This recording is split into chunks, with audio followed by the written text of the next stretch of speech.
तेज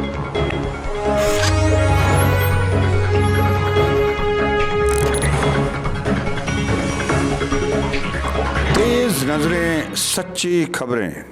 नमस्कार। आज हमारे अम्बालाइज के स्टूडियो में आए हैं एक ऐसी पार्टी से जुड़े नेता, जिस पार्टी के नेता एक बार नहीं, दो बार नहीं, तीन बार नहीं, चार बार नहीं, 5 बार इस हरियाणा के सीएम रह चुके हैं। और अभी भी पार्टी के कार्यकर्ताओं को विश्वास है कि आने वाले समय में ये 6ठी बार भी फिर इस सीट पर जरूर पहुंचेंगे। चलो वो तो आने वाला वक्त बताएगा। आज हम रूबरू हो रहे हैं इनेलो के प्रवक्ता ओमकार सिंह जी से।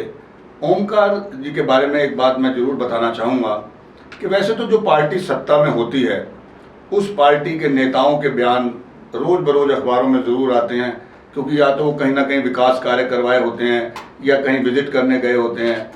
लेकिन देखने में आता है कि शायद कोई दिन ऐसा जाता हो कि समाचार पत्र में ओमकार जो इनेलो से जुड़े हुए हैं, इनका किसी बात को लेकर बयान ना आता हो। इसके अलावा एक और भी अपने दर्शकों को बताना चाहूँगा कि कोई भी धर्म हो, चाहे वो सिख समाज से तो ये हैं ही जुड़े हुए, सिख समाज की गतिविधियों में तो ये भाग लेते ही हैं क्योंकि इनका धर्म भी बनता है। लेकिन इसके अलावा भी अपना धर्म निभाते हुए, चाहे वो किसी क्रिश्चियन कम्युनिटी का कोई कार्यक्रम हो, चाहे हमारे मोहम्मदन भाइयों का ईद समारोह हो, या फिर हमारे हिंदू समाज का कोई भी किसी भी तरह का कोई धार्मिक आयोजन हो, मुझे नहीं लगता एक भी दिन ऐसा कोई उनमें दिखा हो कि वहाँ पर ओमकार सिंह माथा टेकने, शीर जवाने, दुआ करने ना पहुँचे हों। तो हम स्वागत करते हैं ओमकार जी आपका अम्बालाइज में आने पर। तो मैं पूछना चाहूँगा कि मात्र थोड़े से समय में ही पार्टी से और अपने परिवार से अलग होकर दुष्यंत चौटाला जी ने अपनी अलग जजपा पार्टी बनाई और बहुत थोड़े समय में जजपा पार्टी से उनके 10 विधायक भी बन गए और वो अचानक उप मुख्यमंत्री बन गए। तो उनके विधायकों का 10 का चुना जाना और उनका उप मुख्यमंत्री बन जाना, क्या ये माना जाए कि ये चौटाला परिवार की देन थी या उनकी अपनी कोई खासियत थी कि जिस खासियत की वजह से आज इस वो सीट तक पहुंचे? देखो, सबसे पहले तो मैं आपको ये बताना चाहूँगा कि दुष्यंत चौटाला जी की जो भी पहचान है चौधरी देवीलाल और चौधरी ओमप्रकाश चौटाला जी के कारण। सबसे पहले दुष्यंत चौटाला जी जब MP बने, अगर उनके नाम के पीछे चौधरी ओमप्रकाश चौटाला जी दादाजी का नाम ना होता तो क्या वो चुनाव जीत जाते? किसी भी सूरत में नहीं जीतते थे। ये तो क्या परिस्थितियां भी उनके परिवार में क्या बात हुई इसके बारे में नहीं जाना चाहूँगा, लेकिन जो भी हुआ वो हमारे लिए ठीक नहीं हुआ।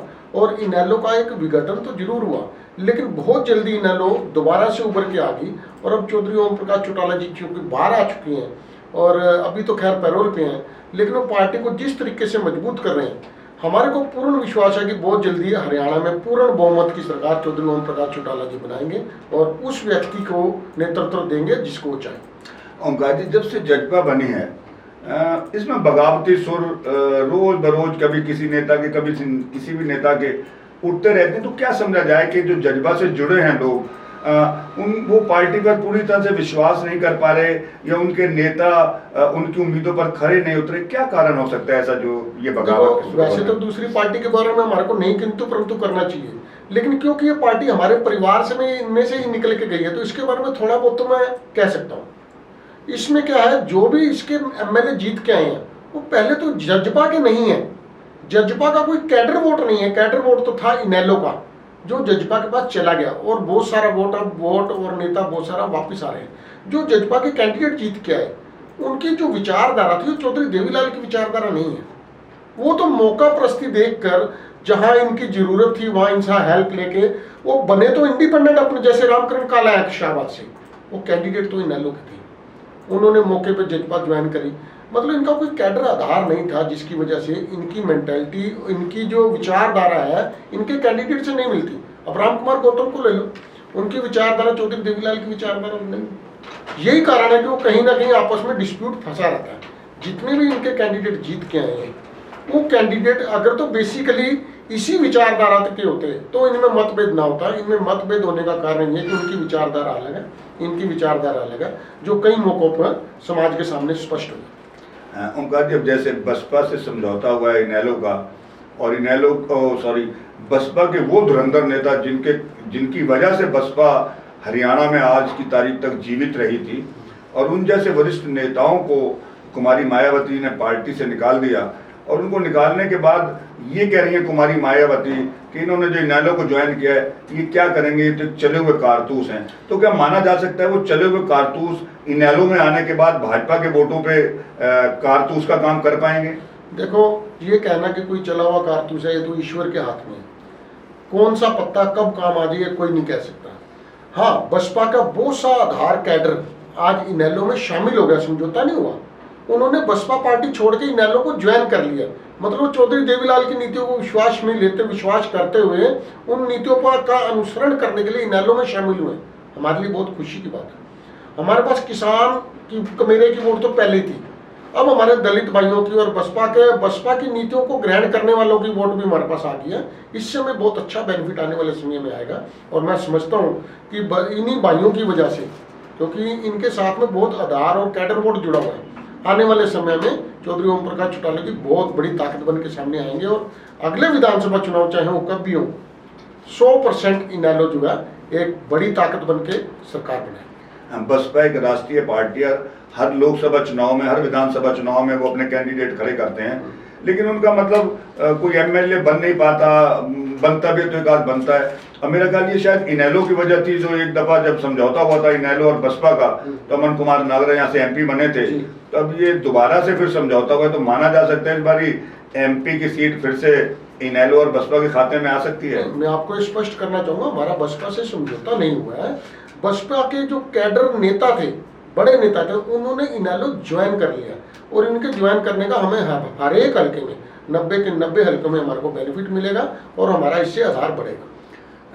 ओंकार जी, अब पिछले 2-3 दिनों से अभय चौटाला जी जो हैं, अचानक भाजपा नेता, जो वरिष्ठ नेता हैं भाजपा के, उनके यहाँ पहुँच रहे हैं, जो जजपा से जुड़े वरिष्ठ नेता हैं उनके यहाँ पहुँच के चाय की चुस्की ले रहे हैं। तो ये चाय की चुस्की कुछ और तो नहीं, कुछ धमाका करेगी कुछ दिनों में?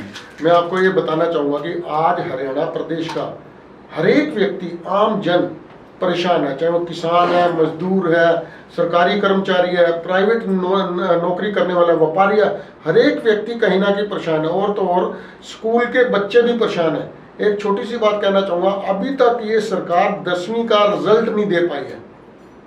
10वीं के पेपर देने वाले बच्चों के दिमाग में अभी भी असमंजस की स्थिति है।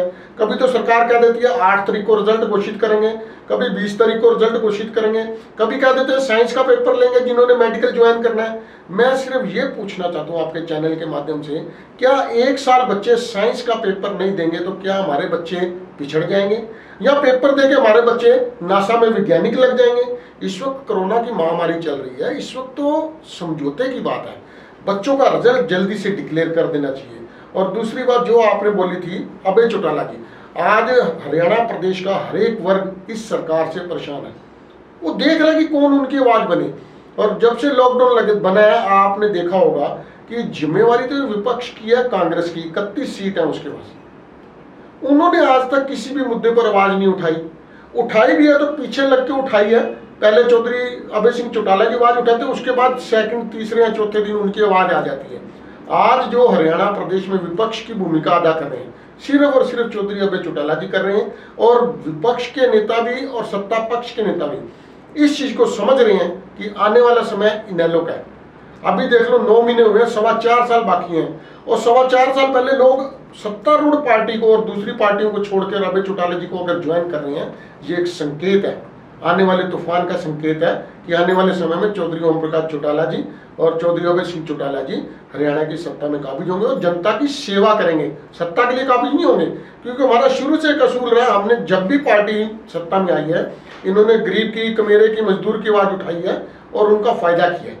अब भी जब भी सत्ता में आएंगे, हम गरीब, कमेरे, मजदूर, व्यापारी सबका बेनिफिट करेंगे और किसी का नुकसान नहीं करेंगे। ओंकार जी, समझौता जजपा और भाजपा का है, क्या ये गठबंधन की सरकार अपने 5 साल पूरे कर पाएगी? देखो, पूत के पांव पालने में नजर आते हैं, लगता तो नहीं है।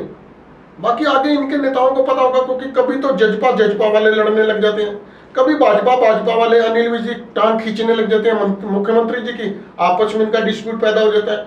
कभी भाजपा और जजपा का डिस्प्यूट पैदा हो जाता है। मतलब ये इंटर अलायंस और इंट्रा अलायंस दोनों तरफ से इनमें डिस्प्यूट है। मुझे लगता नहीं है, बाकी ईश्वर को पता या इनके नेताओं को पता कि चलेंगे कि नहीं चलेगी। ओम प्रकाश चौटाला जी कई बार कह चुके हैं, अखबारों में बयान दे चुके हैं कि मेरी सजा जबकि पूरी हो गई है लेकिन मुझे बाहर नहीं निकाल रहे, तो क्या माना जा सकता है भाजपा के दिल में कुछ डर है कि ओम प्रकाश चौटाला जी अगर बाहर आ जाएंगे या अपनी राजनीति को अंदर रखना पड़ेगा? देखो, चौधरी ओम प्रकाश चौटाला जी के बारे में एक बात कहना चाहूँगा, 5 बार के मुख्यमंत्री हैं और जिस लेवल के वो नेता हैं, जितना उनके पास एक्सपीरियंस है, उस लेवल का आज हरियाणा में एक भी नेता नहीं है। उनसे विपक्ष और सत्ता पक्ष दोनों ही डरते हैं। उनको लगता है कि अगर इनको बाहर निकाल दिया, अब तो ये मजबूरी है उनकी कि कोरोना महामारी के दौरान इन्होंने जितने भी 60 साल से उम्र के ज़्यादा हैं उन सबको बाहर निकाल रखा है और वो तो 85 साल क्रॉस कर चुके हैं। उनकी सजा वैसे भी पूरी हो चुकी है क्योंकि पिछले साल सरकार ने एक अधिनियम पास किया था, ऑर्डिनेंस पास किया था, जिसके अनुसार जिस व्यक्ति की आधी सजा पूरी हो चुकी हो और 60 साल की उम्र प्राप्त हो चुकी हो, उसको उसकी बाकी सजा माफ़ कर देनी थी। और उसका दूसरा क्लॉज ये था, जो भी व्यक्ति 70% या उससे ऊपर अपाहिज होगा उसकी सजा भी माफ़ कर दी जाएगी। तो चौटाला साहब 70% से ऊपर है, उनका तो केस माकर बहुत साल पहले हार्ट में लगा था, वो कानूनन अपनी सजा पार कर चुकी हैं। अब ये सरकार के हाथ में कब उनको रिलीज करेंगे, और मुझे पूरा विश्वास है जिस दिन चौधरी ओम प्रकाश चौटाला जी पूर्ण रूप से बाहर आ जाएंगे, उस दिन हरियाणा में सिर्फ इनालो नजर आएगी, दूसरे सब गायब हो जाएंगे। चलिए चलते चलते ओमकार जी पूछना चाहेंगे, वैसे तो राजनीति में हर चीज संभव है, जैसे क्रिकेट में कभी कुछ भी हो सकता है, राजनीति में भी पता नहीं कब क्या हो जाए, आखिरी बाल पे छक्का भी लगता है। तो क्या माना जा सकता है कि दादा पोते और चाचा भतीजा फिर से एक हो पाएंगे? देखो, ये तो उनके परिवार का मसला है, इस बारे में मैं कुछ नहीं कह सकता। नहीं, कार्यकर्ता भी तो कुछ चाहते होंगे। कार्यकर्ता तो देखो जी, पहले कार्यकर्ताओं का बहुत मन था कि ये पार्टी एक हो जाती तो इस वक्त सत्ता में होते। अब ये तो देखो परिवार का मसला है, इसके बारे में चौधरी ओम प्रकाश चौटाला जी हाल ही नाल है, वही डिसीजन लेंगे, दूसरे किसी का तो कोई मतलब नहीं। चलिए ओमकार जी, एक कार्यकर्ता के कॉन्फिडेंस को देख के बड़ा खुश हुई कि आपको आज भी आप इस बात को दावे से चैनल के माध्यम से कह रहे हैं कि चौधरी ओम प्रकाश चौटाला जी सीएम होंगे। चलिए देखते हैं कि आपका कहा कब साबित होता है, कब दोबारा आप हमारे अम्बाला इसके स्टूडियो में आके इस बात को कहेंगे कि मैंने जो कहा था वो सच हुआ। धन्यवाद ओमकार। बस आपकी शुभकामनाएं, आपका साथ हमारे साथ रहना चाहिए, हमारी इच्छा जरूर पूरी होगी। धन्यवाद।